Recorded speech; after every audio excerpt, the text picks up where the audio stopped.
Dear students, today we are going to discuss about free radicals and their generation.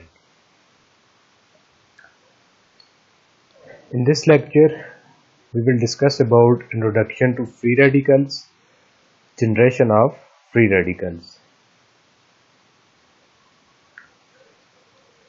First of all, introduction to free radicals. As you know that we can define free radical as an atom or group of atoms having an unpaired electron with no electrical charge is called free radical. Free radical क्या होता है? एक atom या group of atom जिसके ऊपर एक single electron हो, यानी अनपेयर्ड इलेक्ट्रॉन हो, और उसके ऊपर कोई चार्ज ना हो ओवरऑल, यानी उसके ऊपर, उस एटम के ऊपर जिसकी हम बात कर रहे हैं, जिसके पास एक अनपेयर्ड इलेक्ट्रॉन होगा, उसके ऊपर कोई चार्ज नहीं होगा, तो कोई भी एक ऐसा सिंगल एटम या एटम का ग्रुप, उसको हम फ्री रेडिकल कहेंगे. Carbon free radicals are very common in organic chemistry, which is defined as a trivalent carbon containing intermediate with an unpaired electron with no electrical charge. अब organic chemistry में mostly carbon free radical की बात हम करते हैं. तो carbon free radical क्या होता है? कार्बन फ्री रेडिकल एक्चुअली एक रिएक्टिव इंटरमीडिएट होता है जिसमें एक ट्राइवेलेंट कार्बन जो है वो मौजूद होता है, और उस ट्राइवेलेंट कार्बन के यानी आउट ऑफ 4 इलेक्ट्रॉन 3 इलेक्ट्रॉन तो उसने बॉन्ड में यूज किए हुए, यानी ट्राइवेलेंट है, 3 उसने बॉन्ड बनाए हुए, और जो उसका 4th इलेक्ट्रॉन होगा वो वहां पे उस कार्बन के अंदर मौजूद होगा, जिसको एक्चुअली हम अनपेयर्ड इलेक्ट्रॉन कहेंगे. तो ओवरऑल इसके ऊपर कोई चार्ज नहीं होगा. General representation of organic free radical. अब इसमें अगर आप देखें यहाँ पे, दिस इज कार्बन. अब इस कार्बन के ऊपर एक सिंगल इलेक्ट्रॉन आपको नजर आ रहा है, तो ये इसका 4th इलेक्ट्रॉन है जो बॉन्ड में इन्वॉल्व नहीं है. अब इसके जो 3 इलेक्ट्रॉन जो है, इसके अलावा जो है, इन कार्बन के वैलेंस शेल में टोटल 4 इलेक्ट्रॉन होते हैं, तो 3 इलेक्ट्रॉन में से एक इलेक्ट्रॉन हर बॉन्ड में यूज हुआ है. एक इलेक्ट्रॉन इस बॉन्ड में मौजूद है, एक इलेक्ट्रॉन यहाँ पे मौजूद है, एक इलेक्ट्रॉन यहाँ पे मौजूद है. ओवरऑल अगर आप देखें तो इस कार्बन के ऊपर कोई चार्ज नहीं है. This is general representation of organic free radical, because organic में मोस्टली कार्बन फ्री रेडिकल होता है. तो कार्बन फ्री रेडिकल में कार्बन ट्राइवेलेंट होता है और उसके पास एक अनपेयर्ड इलेक्ट्रॉन होता है और उसके ऊपर कोई चार्ज नहीं होता. अब ये जो R है, ये R यहाँ पे हाइड्रोजन भी हो सकता है, ये अल्काइल भी हो सकता है, ये एराइल भी हो सकता है. ठीक है, यहाँ पे ये कोई और दूसरा हेटेरोएटम भी हो सकता है. Now typical example of free radicals. यहाँ पे आप देखें, फर्स्ट केस में R की जगह हमने तीनों फिनाइल ग्रुप लगाए हुए हैं. दूसरे केस में R की R जो है वो तीनों मिथाइल हैं. तीसरे केस में जो है वो 2 मिथाइल है और एक हाइड्रोजन है. ठीक है, इसको हम टर्शियरी फ्री रेडिकल भी कह सकते हैं. और ये हमारे पास क्या कहलाता है? Secondary free radical. और ये मिथाइल फ्री रेडिकल. इसमें अगर आप देखें तो R जो है वो तीनों R की जगह हमारे पास हाइड्रोजन मौजूद है. This is methyl free radical. Now generation of free radicals. अब हम देखेंगे कि फ्री रेडिकल जो है, इनको हम किस तरह जनरेट करते हैं, इनकी प्रिपरेशन कैसे होती है, इनको कैसे बनाया जाता है. Organic free radicals are generally produced by homolytic cleavage, that is also known as homolysis of equivalent bond. यानी जो ऑर्गेनिक फ्री रेडिकल्स होते हैं उनमें मोस्टली कोवेलेंट बॉन्ड की होमोलाइटिक क्लीवेज होती है और उसके रिजल्ट में वो हमें मिलते हैं. अब यहाँ पे कौन से कोवेलेंट बॉन्ड की होमोलाइटिक क्लीवेज होगी? अब वो कार्बन कार्बन बॉन्ड भी हो सकता है, कार्बन हाइड्रोजन भी हो सकता है, और कार्बन हेटेरो एटम बॉन्ड भी हो सकता है. और जाहिर क्लीवेज के लिए, क्लीवेज मीन के बॉन्ड को हम ब्रेक कर रहे हैं, तो बॉन्ड को ब्रेक करने के लिए हमें एनर्जी की जरूरत होती है. तो वो एनर्जी हीट या लाइट की फॉर्म में यूज की जा सकती है. अब यहाँ पे अगर आप देखें तो ये एक जनरल रिप्रेजेंटेशन है एक ऑर्गेनिक कंपाउंड की, जिसमें R के साथ कोई X ग्रुप है. अब X जरूरी नहीं है यहाँ पे कि ये हेलोजन ही होगा. ये X जो है वो हेलोजन भी हो सकता है, ये ऑक्सीजन भी हो सकता है, ये नाइट्रोजन भी हो सकता है, यानी कोई भी हेटेरो एटम यहाँ पे मौजूद है. जिसकी एक जनरल क्लीवेज हम शो कर रहे हैं कि ये बॉन्ड जो है वो होमोलिटिकली कैसे ब्रेक होगा, कि इसमें बॉन्ड इस तरह ब्रेक होगा कि हर एटम जो है वो एक एक इलेक्ट्रॉन एक्सेप्ट करेगा, और ओवरऑल अगर आप देखें तो ये आर फ्री रेडिकल जो कि एक ऑर्गेनिक फ्री रेडिकल कहलाएगा, उसके साथ हेटेरोएटम फ्री रेडिकल है। और इसके बाद सेकंड केस में अगर आप देखें तो हमारे पास जो है वो सी सी जो है वो बॉन्ड होमोलाइसिस उसको हो रहा है, सी सी बॉन्ड की क्लीवेज हो रही है, होमोलैटिक क्लीवेज। और होमोलैटिक क्लीवेज के लिए फिश हुक एरो यूज होता है, ये आपने याद रखना है, ये मैकेनिज्म में यूज होता है फिश हुक एरो, जो कि सिंगल इलेक्ट्रॉन शिफ्ट को शो कर रहा है, क्योंकि अब यहाँ पे आप पेयर ऑफ इलेक्ट्रॉन किसी एक एटम को नहीं दे रहे, बल्कि आप दोनों एटम को जो है वो एक सिंगल इलेक्ट्रॉन जो है वो यहाँ पे देंगे। तो हीट और लाइट सोर्स हो सकता है इस केस में भी। तो आपके पास यहाँ पे अगर जब क्लीवेज होगी तो इसके दो पार्ट बन जाएंगे, एक ये फ्री रेडिकल होगा और ये दूसरा फ्री रेडिकल। अब ये सेम भी हो सकते हैं, डिफरेंट भी हो सकता है, वो डिपेंड करता है कि ये आर आप किस तरह के यूज कर रहे हैं। इसके अलावा यहाँ पे अगर आप देखो तो सी एच बॉन्ड आपको यहाँ पे उसकी क्लीवेज दिखाई दे रही है कि आप आर में कंसिडर करें कि यहाँ पे कार्बन का हाइड्रोजन के साथ डायरेक्ट बॉन्ड है और इसकी होमोलैटिक क्लीवेज है। तो इसमें मोस्टली क्या होता है, हम रेडिकल इनिशिएटर यूज करते हैं, जिस तरह हेलोजिनेशन ऑफ अल्केन में आपने देखा होगा कि वहां पे जो हेलोजन फ्री रेडिकल पहले बनता है, इनिशिएशन वाला जो स्टेप होता है, तो वो हेलोजन फ्री रेडिकल जो है वो हाइड्रोजन को एक्सट्रैक्ट करता है हाइड्रोजन एलाइड की फॉर्म में। तो इसी तरीके से यहाँ पे साथ जो है वो आर जो है वो फ्री रेडिकल की फॉर्म में बन जाएगा। तो जर्नल हमारे पास जो है वो अगर जनरली देखें तो इस तरह के जो है वो क्लीवेज इन्वॉल्व होगी। मोस्ट ऑफ द जो सबस्ट्रेट होते हैं, ये जो भी मॉलिक्यूल होते हैं जिनके जो फ्री रेडिकल बनाते हैं, तो उनमें मोस्टली क्लीवेज का पैटर्न कुछ इस तरह होता है।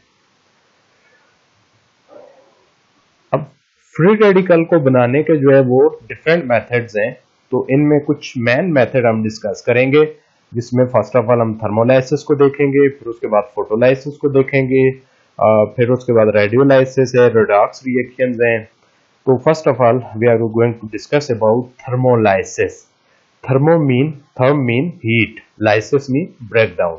सो breakdown of a bond by means of heat is actually thermolysis. So in this case mostly we break covalent bond homolytically.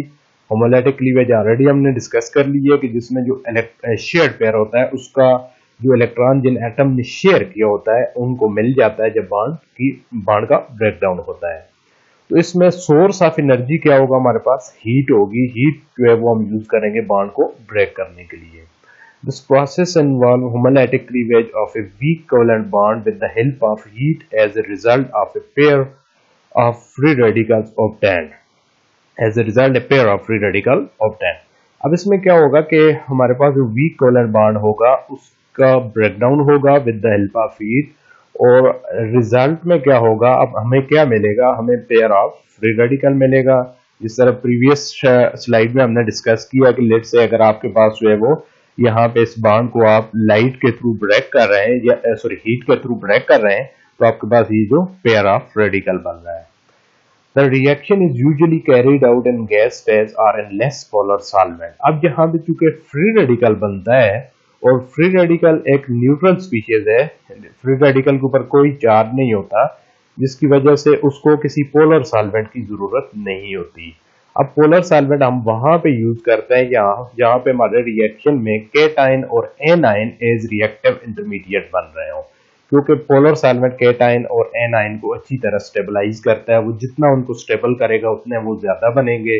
अब यहाँ पे हमारे पास फ्री रेडिकल बनता है, तो फ्री रेडिकल जो है उसको पोलर सॉल्वेंट स्टेबलाइज नहीं कर सकते, क्योंकि पोलर सॉल्वेंट जाहिर है पोलर है, आयनिक होता है, वो चार्ज की बेस पे काम करता है। तो अब जो फ्री रेडिकल होता है उसके ऊपर कोई चार्ज नहीं होता है, इसलिए जो फ्री रेडिकल रिएक्शंस होते हैं वो मोस्टली गैस फेज में या लेस पोलर सॉल्वेंट के अंदर परफॉर्म किए जाते हैं।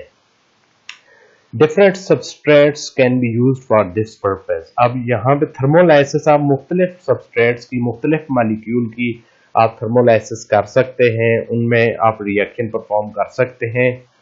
तो इसमें कुछ हम डिस्कस करेंगे। सबसे पहले हम देखते हैं जी थर्मोलाइसिस ऑफ परऑक्साइड, कि परऑक्साइड जो है उनको हम कैसे उनकी थर्मोलाइसिस करेंगे। परऑक्साइड क्या होता है, और परऑक्साइड में ओ बॉन्ड आपको मिलेगा, यानी अब ऑर्गेनिक परऑक्साइड है तो हमारे पास होगा ROOR। तो अब यहाँ पे R की जगह जो है वो एक एसाइल ग्रुप लगा हुआ है, ठीक है। तो ओवरऑल अगर आप देखें तो this is also benzoyl group. तो इस केस में अगर आप देखें तो यहाँ पे हमारे पास जो है वो this is one of the typical peroxide. तो इसमें जब आप इसको हीट देंगे ऑलमोस्ट 80 to 100 डिग्री, तो इसमें जो मोस्ट सुटेबल पोजीशन बन रही है क्लीवेज की वो ओ बॉन्ड है। इसका सबसे पहले क्लीवेज हो जाएगी और हमारे पास पेयर ऑफ फ्री रेडिकल बनेगा, यानी कार्बोक्सिलेट फ्री रेडिकल भी आप इसे कह सकते हैं। ऑक्सीजन के ऊपर एक इलेक्ट्रॉन यहाँ पे आ रहा है, ठीक है। इसको थोड़ा सा जूम कर लेते हैं ताकि ये क्लियर हो जाए। यहाँ पे आप देख सकते हैं ऑक्सीजन के ऊपर एक इलेक्ट्रॉन आपको नजर आ रहा है, यहाँ पे एक इलेक्ट्रॉन इस ऑक्सीजन के ऊपर मौजूद है, तो पेयर ऑफ फ्री रेडिकल बन जाएगा। उसके बाद क्या होगा कि ये जो सिंगल इलेक्ट्रॉन है ये इस तरफ शिफ्ट होता है और यहाँ से ये वाला बॉन्ड यानी ये C और फिनाइल ग्रुप, कार्बन और फिनाइल जो कार्बोनिल का कार्बन है, ये बॉन्ड भी होमोलिटिकली ब्रेक हो जाएगा। तो इसका एक इलेक्ट्रॉन इधर आएगा, इधर से एक इलेक्ट्रॉन जो ऑक्सीजन पे वो भी इधर जाएगा, तो ये डबल बॉन्ड बन जाएगा। तो ये आपके पास कार्बन डाइऑक्साइड बन जाएगी। कार्बन डाइऑक्साइड यहाँ से रिलीज होगा और उसके बाद फिनाइल फ्री रेडिकल वजूद में आएगा। This is phenyl free radical. उसके बाद एक और एग्जांपल इस केस में अगर आप देखें, this is also organic peroxide. अब यहाँ पे फर्क क्या है कि इसमें हमने बेंजोइल ग्रुप यूज किया था और यहाँ पे हम जस्ट एक अल्काइल ग्रुप यूज कर रहे हैं, टर्शियरी ब्यूटाइल ग्रुप है ये। तो अब यहाँ पे अगर आप देखें तो उसकी सेम उसी तरह क्लीवेज हो रही है और टेम्परेचर थोड़ा ज्यादा चाहिए आपको, चूंकि ज़ाहिर है आप यहाँ पे अपने मॉलिक्यूल चेंज किया है, उसकी नेचर चेंज है।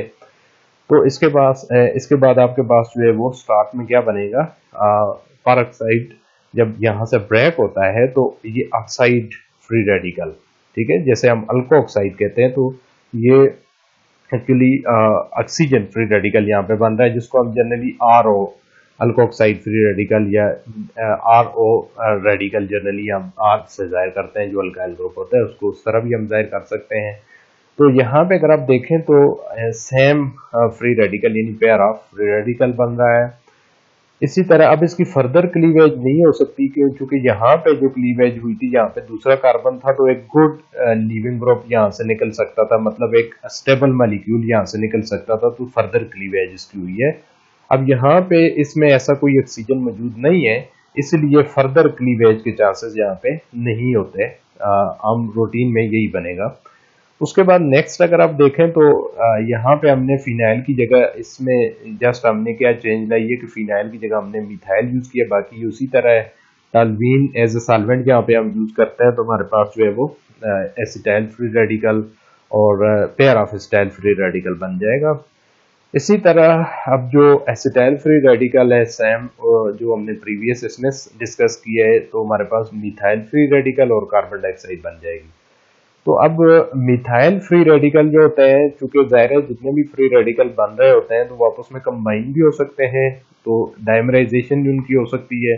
अब 2 मिथाइल आपस में कंबाइन हो रहे हैं तो इथेन बन रहा है, जाहिर है एक एक इलेक्ट्रॉन इधर से शेयर होगा तो ये आपके पास इथेन बन जाएगा टॉल्यूइन की मौजूदगी में, और साथ मीथेन भी बनता है। अब क्वेश्चन राइज होता है कि मीथेन कैसे बनता है। एक्चुअली टॉल्यूइन जो है वो एक सॉल्वेंट है, तो उसका काम क्या होता है, तो वो रिएक्शन उसके अंदर प्रोसीड हो रहा होता है और एक उसका काम ये है कि जो फ्री रेडिकल बनता है उसको ये हाइड्रोजन भी देता है रेडिकल की फॉर्म में। तो जाहिर है इस फ्री रेडिकल को अगर ये हाइड्रोजन देगा तो हमारे पास क्या बन जाएगा, उसका तो बेंजोइल फ्री रेडिकल बन जाएगा टॉल्यूइन का, और इसका क्या होगा कि ये वाला जो है ये एक हाइड्रोजन लेके मीथेन में कन्वर्ट हो जाएगा। Methane is formed by abstraction of hydrogen radical from toluene, as methane is formed in small amount because toluene cannot easily give hydrogen radical. अब यहाँ पे चूंकि टॉल्यूइन जो है उसको हाइड्रोजन रेडिकल देना उसके लिए थोड़ा डिफिकल्ट होता है, वो आसानी से नहीं दे सकता, इस वजह से मीथेन की कम कंसंट्रेशन बनेगी, यानी मीथेन यहाँ पे कम बनेगा। However, in the presence of ethanol, methane is formed in larger amount. कि अगर आप यहाँ पे सॉल्वेंट टॉल्यूइन की जगह इथेनॉल यूज करेंगे तो इथेनॉल जो है वो एक अच्छा, वैसे हम उसे प्रोटेक्ट सॉल्वेंट कहते हैं, तो अगर आप फ्री रेडिकल रिएक्शन में देखें तो वो हाइड्रोजन रेडिकल भी आसानी से दे सकता है। तो सिंपल वर्ड में हम ये कह सकते हैं कि इथेनॉल जो है वो आसानी से जब हाइड्रोजन देगा तो लार्जर अमाउंट में मीथेन गैस बनेगी, यानी मीथेन की कंसंट्रेशन यहाँ पे ज्यादा होगी।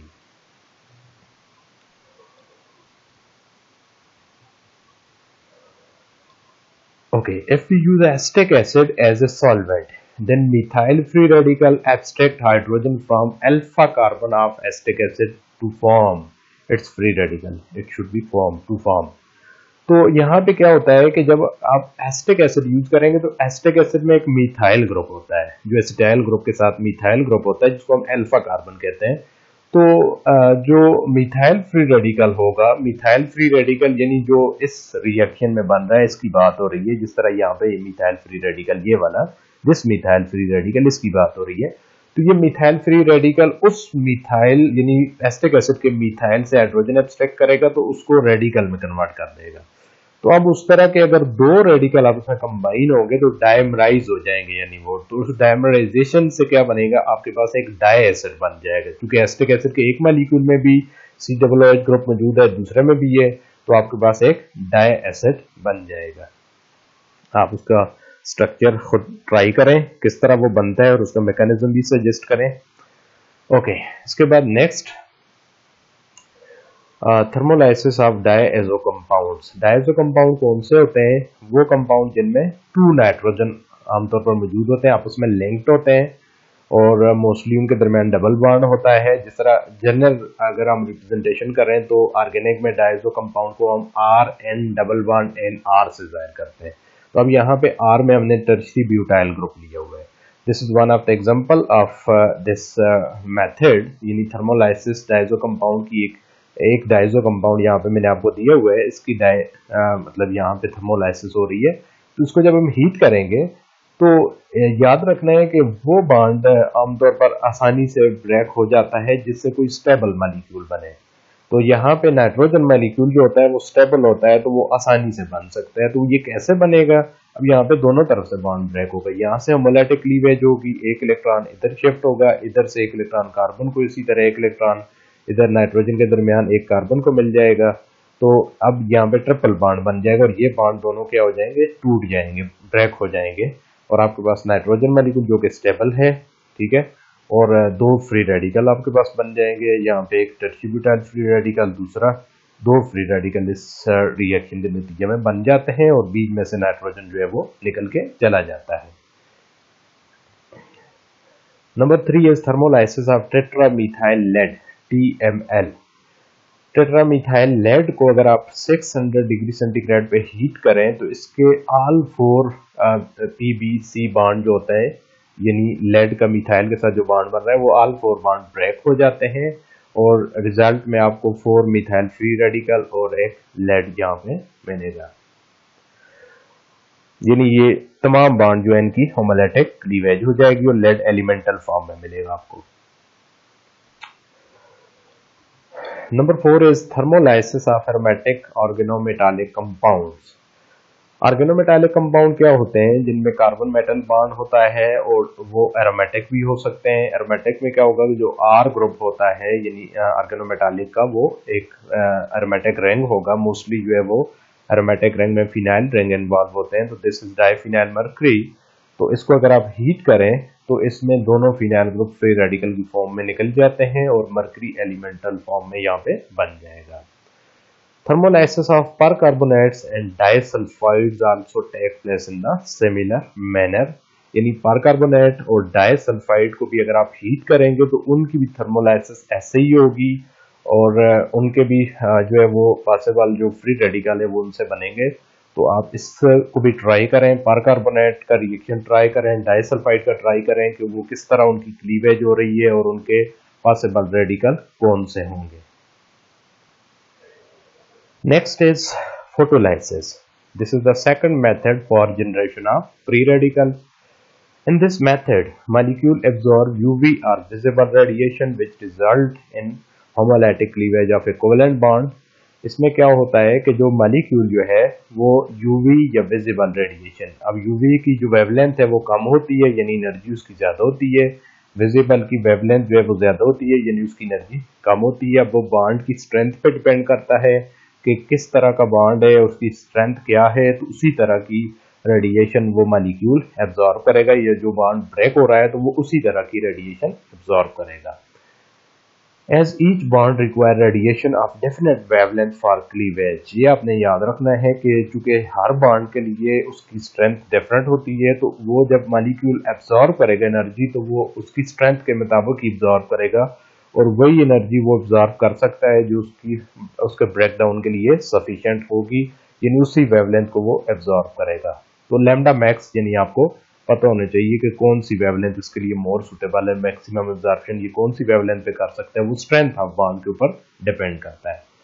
अब इस यहाँ पे एक एग्जांपल हम लेते हैं एसीटोन की। एसीटोन जो कि ऑर्गेनिक कंपाउंड है, acetone in vapour phase can be decomposed into free radical by absorption of a radiation having wavelength 320 nanometre. अब ये कौन सा रीजन हो रहा है? यूवी रीजन, यानी यूवी रीजन में जो है वो एसीटोन लाइट एब्जॉर्ब करेगा। तो ये इसकी एक्साइटेशन मैंने आपको दिखाई हुई है, यानी अब इसने लाइट एब्जॉर्ब की है तो एब्जॉर्प्शन शो हो रही है कि अब लाइट एब्जॉर्ब होने के बाद जो है ये एक्साइट हो चुका है। अब इसकी क्लीवेज जो है वो आसानी से हो जाएगी। तो कैसे क्लीवेज होगी? जिसमें दोनों जो मिथाइल होते हैं इनकी होमोलेटिक क्लीवेज हो जाती है, 2 मिथाइल बन जाते हैं, और बीच में से जो कार्बोनिल ग्रुप है वो कार्बन मोनोऑक्साइड की फॉर्म में यहाँ पे रिलीज हो जाता है। ठीक है, दिस इज एक्चुअली HNU जो कि लाइट को शो कर रहा है। ठीक है, ओके, यहाँ पे रेडिएशन आपने याद रखना है कि यूवी और विजिबल दोनों यूज हो सकते हैं।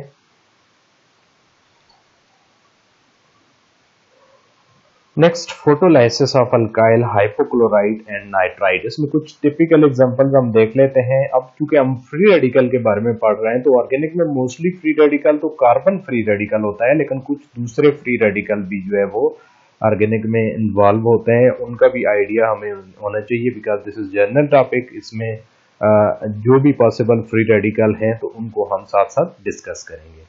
तो यहाँ पे हम देखते हैं जी, alkyl hypochloride, this is one of the alkyl hypochloride. General example आपको यहाँ पे दी हुई है। तो इसमें जो मोस्ट सुटेबल पोजीशन बन रही है लाइट की मौजूदगी में वो OCl बॉन्ड ब्रेक होगा। तो RO फ्री रेडिकल यानी अल्कोक्साइड फ्री रेडिकल और क्लोरीन फ्री रेडिकल यहाँ पे बन जाता है लाइट की मौजूदगी में। फोटोलाइसिस यानी आप इसकी कर रहे हैं। इसी तरह यहाँ पे अगर आप करेंगे, कौन सा दूसरा कंपाउंड है? नाइट्राइट। तो नाइट्राइट में अगर आप देखें तो इसमें ये पोजीशन मोर सुटेबल है, यहाँ से बॉन्ड ब्रेक होगा, अल्कोक्साइड फ्री रेडिकल और नाइट्रोसो फ्री रेडिकल यहाँ पे बन जाएगा। Next is photolysis of halogens. Halogens की फोटोलाइसिस बहुत कॉमन है। जब हम अल्केन्स की क्लोरीनेशन पढ़ते हैं या एल्केन की हेलोजिनेशन पढ़ते हैं तो वहाँ पे हेलोजिनेशन ऑफ अल्केन जो है वो फ्री रेडिकल मैकेनिज्म के थ्रू होता है, लाइट की मौजूदगी में मोस्टली होता है।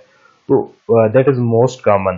तो उसमें हैलोजन जब भी रिएक्शन करता है वहाँ पे, तो लाइट की मौजूदगी में पहले उसके फ्री रेडिकल बनते हैं, फिर वो फ्री रेडिकल ऑर्गेनिक कंपाउंड के साथ रिएक्ट करके जो है स्टेप वाइज उसमें से जो है वो प्रोटॉन एब्स्ट्रैक्ट करते रहते हैं, और प्रोटॉन की जगह यानी हाइड्रोजन की जगह जो है वहाँ पे हैलोजन जो है वो ले लेता है और सब्स्टिट्यूशन हो जाती है, यानी that is also known as free radical substitution of alkanes.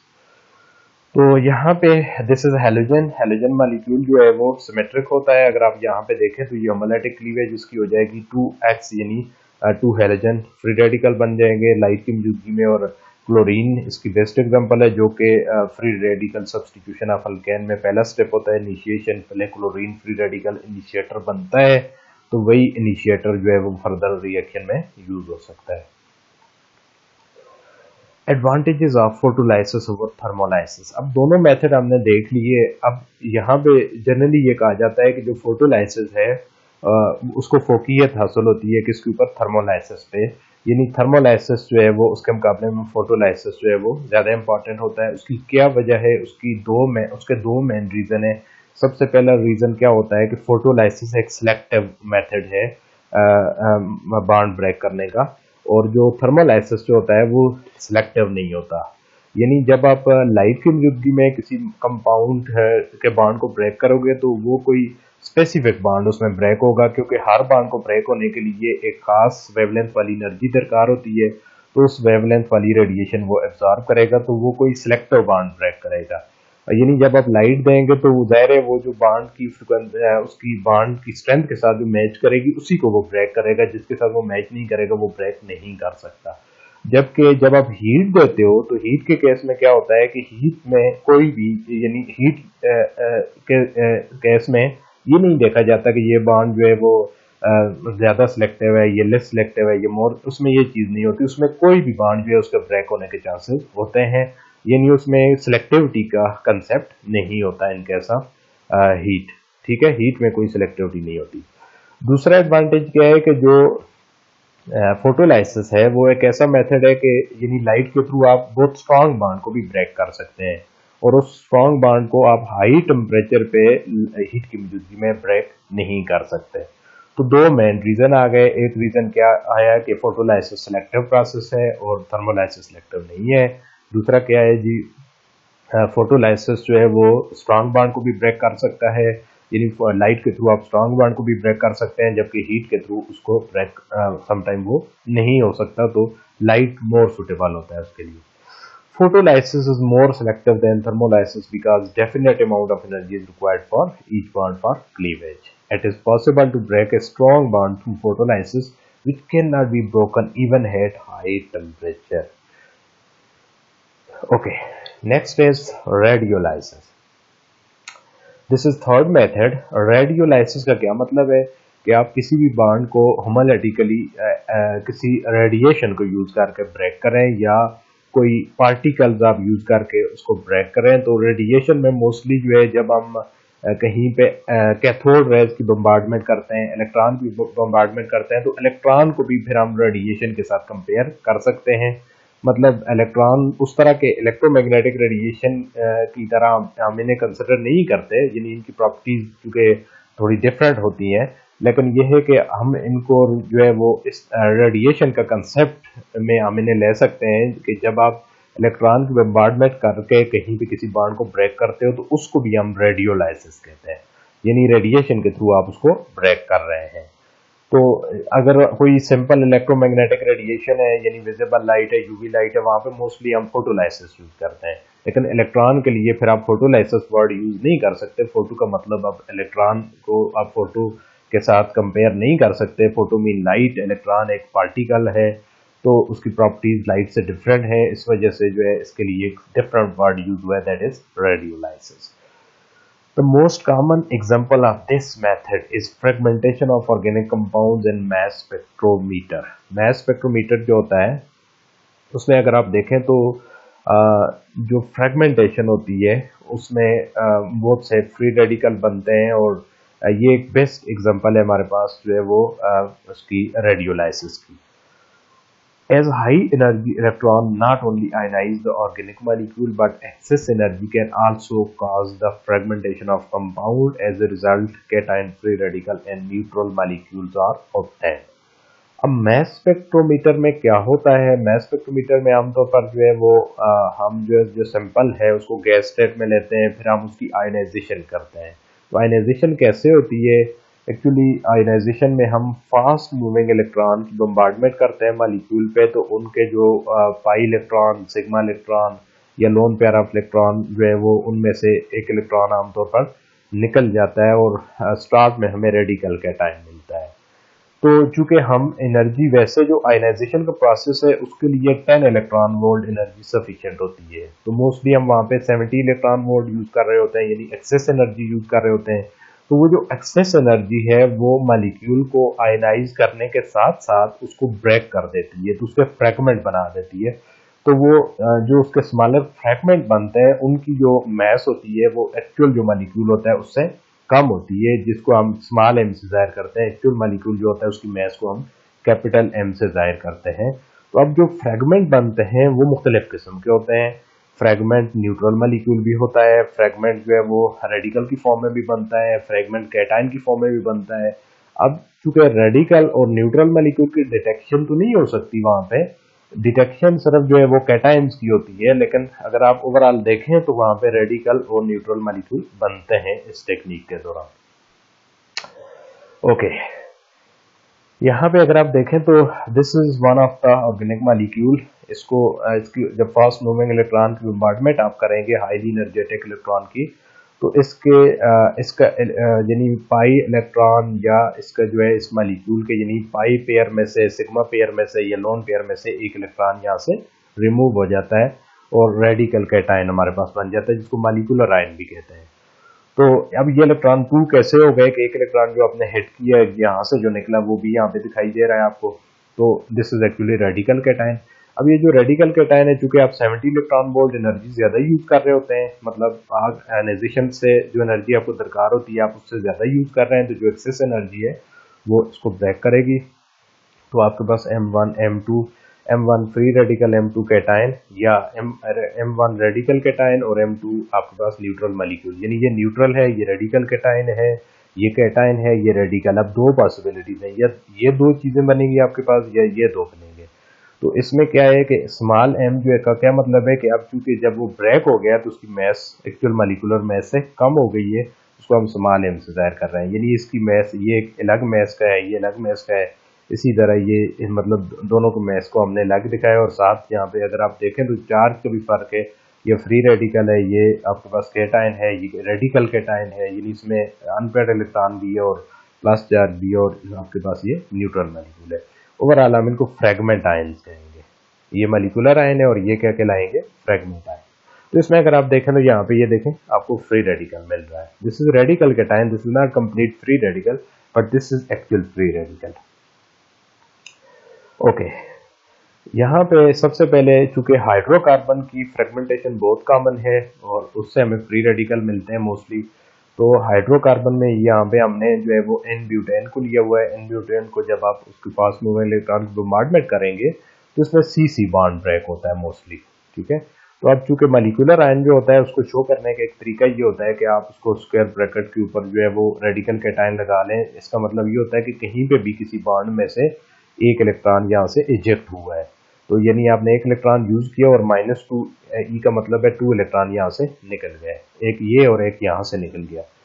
तो अब यहाँ पे इसको चूंकि एक्चुअल में अगर देखा जाए तो जब कोई भी सी बॉन्ड ब्रेक होता है तो एक इलेक्ट्रॉन तो चला जाएगा और एक इलेक्ट्रॉन रह जाएगा, तो यानी ये इस कार्बन के पास इलेक्ट्रॉन रह गया तो इसके पास जो है वो इलेक्ट्रॉन यहाँ से चला जाएगा। ये थोड़ी सी यहाँ पे मिस्टेक हुई है, आप इसको प्लस कर दें, ये दोनों फ्री रेडिकल नहीं हो सकते, ये इसको आप प्लस कर दें, ये फ्री रेडिकल है, ठीक है। यानी ये कैटायन होगा, दिस शुड बी कैटायन, और ये आपके पास फ्री रेडिकल होगा। तो यानी रेडिकल और कैटायन अलग अलग बन जाएंगे। इसमें कौन सा केस आ रहा है जो प्रीवियस स्लाइड में हमने डिस्कस किया, यहाँ पे ये वाला केस आ रहा है, दिस केस। उसके बाद अगर आपके पास कोई कार्बोनिल कंपाउंड है उसमें मोस्टली ये होता है कि जो लोन पेयर है उसमें से इलेक्ट्रॉन जाते हैं, क्योंकि लोन पेयर से इलेक्ट्रॉन जाना आसान होता है, फिर उसके बाद जो है पाई पेयर से और फिर उसके बाद सिग्मा पेयर से, क्योंकि यहाँ पे पाई भी है, लोन भी है और सिग्मा भी है, तो लोन पेयर से इलेक्ट्रॉन जाएगा। इसको भी जनरली आप ऐसे रिप्रेजेंट कर सकते हैं, लेकिन आपको पता होना चाहिए कि लोन पेयर से ही इलेक्ट्रॉन यहाँ जाता है। तो अब इसमें क्या होता है कि ये वाला बॉन्ड यहाँ से ब्रेक हो जाएगा, ठीक है। यहाँ से आपके पास ये बॉन्ड ब्रेक होगा और आपके पास क्या बन जाएगा जी, आर फ्री रेडिकल बन जाएगा। अगर ये मुख्तलिफ पॉसिबिलिटीज है, अगर यहाँ से बॉन्ड ब्रेक हो रहा है तो आपके पास ये फ्रेगमेंट बनेगा, और इस तरफ से ब्रेक हो रहा है तो फिर जाहिर है इस तरफ पॉजिटिव चार्ज आप लगाएंगे, आर सेम भी हो सकते हैं, आर डिफरेंट भी हो सकते हैं। तो अब इसका एडवांटेज क्या है कि अगर आप देखें the radical and cation must be stable, this is very important कि आपके पास जो फ्रेगमेंट बनते हैं वो स्टेबल होने चाहिए, वो फ्री रेडिकल हो या वो कैटायन हो, उसकी स्टेबिलिटी बहुत इंपॉर्टेंट है। तो यहाँ पे रेजोनेंस फैक्टर अप्लाई हो रहा है, देखें लोन पेयर इधर शिफ्ट होगा और आपके पास जो है वो यहाँ पे ये दूसरा इसका रेजोनेटिंग स्ट्रक्चर बन गया, ये स्टेबलाइज हो रहा है थ्रू रेजोनेंस, यानी पॉजिटिव चार्ज कार्बन पे भी हो सकता है, पॉजिटिव चार्ज ऑक्सीजन पे भी हो सकता है, या डीलोकलाइज हो रहा है और आपके पास आर फ्री रेडिकल बन रहा है यहाँ पे। Next is McLafferty rearrangement. This is one of the example of rearrangement, and this takes place in mass spectrometer, यानी जब mass spectrometer में fragmentation होती है तो वहाँ पे ये rearrangement जो है वो ऑब्जर्व की गई है। तो इसमें क्या होता है कि आपके पास जो ऐसे कंपाउंड जिनके स्पेशली कार्बोनिल कंपाउंड में मोस्टली होता है, तो कार्बोनिल कंपाउंड के अगर गैमा पोजीशन पे हाइड्रोजन हो, जिसको गैमा हाइड्रोजन कहते हैं, ठीक है। यहाँ पे अगर आप देखें तो दिस अल्फा बीटा गैमा, यहाँ पे ये हाइड्रोजन मौजूद है, तो ये हाइड्रोजन जो है ये ऑक्सीजन पे शिफ्ट हो जाता है। तो दिस इज एक्चुअली रीअरेंजमेंट। इसमें होता क्या है कि सबसे पहले एक इलेक्ट्रॉन आप इजेक्ट करेंगे इसके लोन पेयर में से, फास्ट मूविंग इलेक्ट्रॉन की बम्बार्डमेंट से। यहाँ पे आप देखें उसी तरह 2 इलेक्ट्रॉन निकल रहे हैं, एक आप यूज कर रहे हैं। तो उसके बाद क्या होगा कि ये जो रेडिकल है ये हाइड्रोजन रेडिकल की फॉर्म में इधर आएगा और ये रेडिकल मिलकर हाइड्रोजन के साथ बॉन्ड बना देगा। यहाँ से एक इलेक्ट्रॉन इस तरफ आएगा, इधर से एक इलेक्ट्रॉन इस तरफ, इधर डबल बॉन्ड बन जाएगा, ये बॉन्ड ब्रेक हो जाएगा क्योंकि इसका एक इलेक्ट्रॉन इधर आ रहा है, ये देखें फ्री रेडिकल बन गया और ये कैटायन बन जाएगा क्योंकि इसका रेडिकल यूज हो जाएगा। उसके बाद ये इलेक्ट्रॉन इधर आ रहा है, यहाँ से डबल बॉन्ड का एक इलेक्ट्रॉन इधर आ रहा है, ऊपर जा रहा है, तो ये रेडिकल कैटायन बन गया। Overall this is also radical cation. फर्क क्या है कि इसमें रेडिकल अलग पोजीशन है, कैटायन की अलग है। यहाँ रेडिकल कैटायन एक ही एटम के ऊपर आपको नजर आ रहा है। उसके बाद साथ क्या बन रहा है, अल्कीन, यानी इसका जो इसमें न्यूट्रल कंपाउंड साथ बनता है। सो ये कौन सी एग्जांपल हमारे पास आ रही है, ये वाला केस आ रहा है जिसमें रेडिकल कैटायन और न्यूट्रल मॉलिक्यूल बन रहा है। Next is redox reaction. This is fourth method for generation of free radicals. In this case, one electron is transferred from metal to substrate or from substrate to metal. इसमें क्या होता है कि आमतौर पर जो एक मॉलिक्यूल जिससे आप रेडिकल बनाना चाह रहे होते हैं, तो उससे इलेक्ट्रॉन मेटल भी ले सकता है और मेटल से इलेक्ट्रॉन वो ले सकता है। तो इस तरह ओवरऑल आपके पास जो है वो ऑक्सीडेशन रिएक्शन भी हो सकता है, रिडक्शन भी होता है, यानी ओवरऑल रेडॉक्स रिएक्शन होगा। तो रेडॉक्स रिएक्शन जो है वो उनमें बहुत से रेडिकल बनने के चांसेस होते हैं। Metal ion acts as oxidant और रिडक्टेंट। अब मेटल का काम क्या होगा, मेटल या तो इलेक्ट्रॉन देगा, अगर वो देगा तो खुद जो है वो ऑक्सीडाइज होगा, लेकिन दूसरे को रिड्यूस करेगा तो वो रिडक्टेंट कहलाएगा। और मेटल अगर इलेक्ट्रॉन लेगा तो खुद जो है वो रिड्यूस हो जाएगा और दूसरे को ऑक्सीडाइज करेगा तो वो ऑक्सीडेंट कहलाएगा। ठीक है, क्योंकि ज़ाहिर है जो ऑक्सीडाइजिंग एजेंट होता है तो उसको ऑक्सीडेंट कहते हैं, जो रिड्यूसिंग एजेंट होता है उसको रिडक्टेंट कहता है। तो रिड्यूसिंग एजेंट खुद जो होता है वो ऑक्सीडाइज होता है और ऑक्सीडाइजिंग एजेंट खुद रिड्यूस होता है। अब इसमें डिफरेंट मेटल साल्ट हम यूज कर सकते हैं। तो कुछ साल्ट के कैटायन यहाँ पे आपको एग्जांपल हम उनकी डिस्कस करेंगे। यहाँ पे अगर आप देखें तो टाइटेनियम +2 साल्ट अगर आप यूज करेंगे तो इसमें क्या होगा, टाइटेनियम +2 जो है वो अगर आप उसको परऑक्साइड, हाइड्रोजन परऑक्साइड HOOH, ठीक है, दिस इज हाइड्रोजन परऑक्साइड, उसमें OO बॉन्ड ब्रेक हो जाता है। तो अब उस बॉन्ड में होता क्या है कि एक इलेक्ट्रॉन जो है उस एक OH रेडिकल को मिल जाएगा। कौन देगा, टाइटेनियम देगा। जब टाइटेनियम एक इलेक्ट्रॉन देगा तो वो +3 में चला जाएगा, यानी इसकी क्या हो जाएगी, ऑक्सीडेशन हो जाएगी।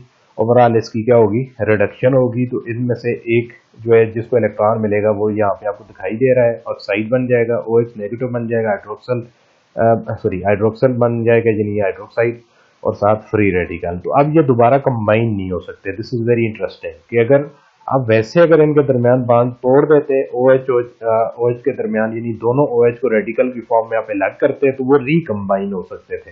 लेकिन अब चूंकि एक के ऊपर चार्ज नहीं है, तो अब आप देखें कि कोई भी ऐसी पॉसिबिलिटी नहीं बन रही कि ये आप उसमें रिजेक्ट करें और दोबारा H2O2 बना दें। तो रिएक्शन रिवर्स होने के अब चांस नहीं है। अब टाइटेनियम ने चूंकि इलेक्ट्रॉन जो है यहाँ पे दे दिया है, इलेक्ट्रॉन इनको मिल गया है, तो अब वो दोबारा रिकम्बिनेशन नहीं हो सकता। तो this is the role of titanium कि ये अब इसको रेडिकल की जगह पे नेगेटिव बना रहा है बाय यूजिंग कॉपर +1। तो अब यहाँ पे अगर आप देखें तो टाइटेनियम की क्या हो रही है, ऑक्सीडेशन हो रही है। तो यहाँ पे इसकी रिडक्शन कर रहा है, so it is reductant by using copper +1। Copper same इस केस में भी अगर आप देखें तो कॉपर +1 से +2 में चेंज हो रहा है। तो अब यहाँ पे क्या हो रहा है कि ये बॉन्ड जब ब्रेक होगा तो वैसे तो पेयर ऑफ फ्री रेडिकल बनता है, जिस तरह हमने थर्मोलाइसिस में पढ़ा है। तो अब इसका फायदा क्या है कि जो कॉपर +1 है वो जब इलेक्ट्रॉन देगा तो कॉपर +2 में कन्वर्ट हो जाएगा, किसी एक को देगा। यहाँ ये देखें, इसको भी इलेक्ट्रॉन मिल रहा है, तो ये कार्बोक्सिलेट एनाइन में कन्वर्ट हो जाएगा। अब इनका रिकम्बिनेशन नहीं हो सकता, मतलब ये आपस में दोबारा कंबाइन नहीं हो सकते। तो कॉपर यहाँ पे किसके तौर पर काम कर रहा है, खुद ऑक्सीडाइज हो रहा है, तो it mean it acts as reductant by using cobalt +3। Cobalt +3 salt अगर आप यूज करेंगे तो कोबाल्ट +3 एज ए ऑक्सीडेंट काम करेगा। यहाँ पे ऑक्सीडेंट का क्या मतलब है कि खुद इसकी जो है रिडक्शन होगी, क्योंकि +3 से +2 में चेंज हो रहा है। अब इसमें होता क्या है कि जो CH3 हमारे पास मौजूद है, तो CH3 मिथाइल ग्रुप जो टॉल्यूइन को होता है, उससे एक हाइड्रोजन रेडिकल की फॉर्म में निकलेगा, तो एक इलेक्ट्रॉन जो है वो इसको दे देता है। जब एक इलेक्ट्रॉन इसको देगा तो रेडिकल की फॉर्म में, चूंकि हाइड्रोजन स्टेबल नहीं होता, कैटाइन की फॉर्म में वो स्टेबल होता है, तो वो कैटाइन में कन्वर्ट हो जाता है, यानी H पॉजिटिव में कन्वर्ट हो जाएगा। दिस इज H पॉजिटिव, ठीक है। और ये आपके पास CH2 फ्री रेडिकल बन गया। और साथ क्या हुआ कि कोबाल्ट+3 जो है वो +2 में चेंज हो गया, यानी ये एज ए ऑक्सीडेंट काम कर रहा है, अपनी इसकी रिडक्शन हो रही है, लेकिन इसकी चूंकि क्या कर रहा है, ऑक्सीडेशन कर रहा है by using OH free radical as oxidant. अब जरूरी नहीं है कि आप कोई मेटल ही यूज करेंगे, आप OH फ्री रेडिकल को भी यूज कर सकते हैं, वो भी एज ए ऑक्सीडेंट काम करता है। तो वो करता क्या है कि किसी भी ऑर्गेनिक कंपाउंड के साथ जब आप उसे ट्रीट करेंगे तो वो हाइड्रोजन एब्स्ट्रैक्ट करेगा, क्योंकि वो OH की रेडिकल की फॉर्म में स्टेबल नहीं होता, तो वो वाटर बना देता है। अब यहाँ पे आप देखें, इसका वाटर बन गया और ये आपके पास एक फ्री रेडिकल बन गया। इसी तरीके से अब ये जो फ्री रेडिकल है यहाँ पे बना है, इस तरह के अगर दो फ्री रेडिकल आपस में कंबाइन हो जाए तो ये आपके पास एक डायओल बन गया। आप देखें कौन सा डायओल है, 1 2 3 4, 1 4 डायओल। दिस इज 1 4 डायओल, 1 2 3 4, यानी OH ग्रुप जो आपस में 1 और 4 पोजीशन पे आ रहे हैं, तो डायमराइज होने के बाद ये बन रहा है। Now by using Fe+3, Fe+3 को अगर आप यूज करेंगे तो सेम वही रिएक्शन है, इसमें भी, इसमें ये वाला बॉन्ड ब्रेक हो जाता है। तो पहले तो होमोलिटिकली अगर आप इसको ब्रेक करेंगे तो एक फ्री रेडिकल बनेगा। ये फ्री रेडिकल तो आप जानते हैं कि H फ्री रेडिकल स्टेबल नहीं होता, तो वो इलेक्ट्रॉन जो है अपना किसको दे देता है, यानी यहाँ पे इस बॉन्ड का एक इलेक्ट्रॉन जो है, बजाय आप इसको हाइड्रोजन को अगर आप इलेक्ट्रॉन देंगे, इसकी जगह पे आप किसको इलेक्ट्रॉन दे दें, ये Fe+3 को दे दें, तो ये यहाँ पे रिड्यूस होकर Fe+2 में चेंज हो जाएगा, तो ये हाइड्रोजन जो है वो पॉजिटिव फॉर्म में आ जाएगा। तो आपने इलेक्ट्रॉन, यानी जो इस पेयर ऑफ शेयर्ड पेयर है, उसका इलेक्ट्रॉन हाइड्रोजन को मिलेगा, तो हाइड्रोजन स्टेबल नहीं होता, वो अपना इलेक्ट्रॉन किसको देने पसंद करेगा, Fe+3 को, और वो Fe+2 में चेंज हो जाएगा। तो एज ए रिजल्ट आपके पास ये वाला एसाइल फ्री रेडिकल, यानी जो बेंजोइल फ्री रेडिकल, ये आप इसे कह सकते हैं, ये आपके पास बन जाएगा। Next, phenoxy free radical can be generated from phenoxide by using Fe+3 as oxidant। यानी आप फिनॉक्सी फ्री रेडिकल जो है वो क्या होता है, जो फिनोल होता है, फिनोल रिंग के ऊपर फिनोल जो रिंग, फिनोल का जो ऑक्सीजन होता है उसके ऊपर जो नेगेटिव चार्ज होता है उसको हम फिनॉक्साइड कहते हैं। तो उस फिनॉक्साइड जो है उसको आप फिनॉक्सी फ्री रेडिकल में कन्वर्ट कर सकते हैं, यानी उसके ऊपर नेगेटिव चार्ज होता है तो आप उसे फ्री रेडिकल में कन्वर्ट कर सकते हो। कैसे करेंगे आप, Fe+3 यूज करेंगे तो एज ए रिजल्ट वो किस में चेंज हो जाएगा, Fe+2 में, यानी उसका इलेक्ट्रॉन ये कैप्चर कर लेगा।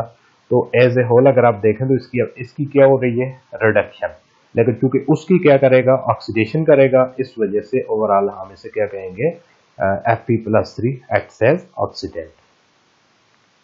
Thank you.